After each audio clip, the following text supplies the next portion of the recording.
پر، نبی کریم صلی اللہ علیہ وسلم کے قلب اطہر پر، وہ تھا اقرا، پڑھو.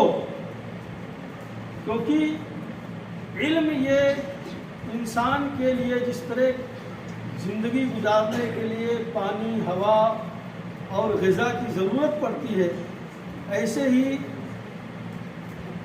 انسان کی دین و ایمان کی حفاظت کے لیے اور ایک مہذب زندگی گزارنے کے لیے اور ایک سلیقہ مند زندگی گزارنے کے لیے علم ضروری ہے. علم چاہے دینی ہو یا دنیاوی، دونوں کی اہمیت ہے، دونوں کی ضرورت ہے.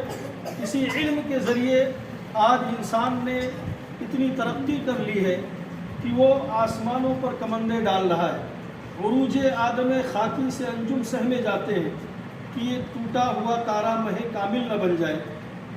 آج انسان کی ترقی اس قدر بلند ہو چکی ہے کہ وہ چاند پر، مریخ پر اپنی جو ہے کمندیں ڈال رہا ہے. اسی علم کے ذریعے، یہی علم ہے جو آج ہم بیٹھ کر کے اس پنکھے کی ہوا کھا رہے ہیں.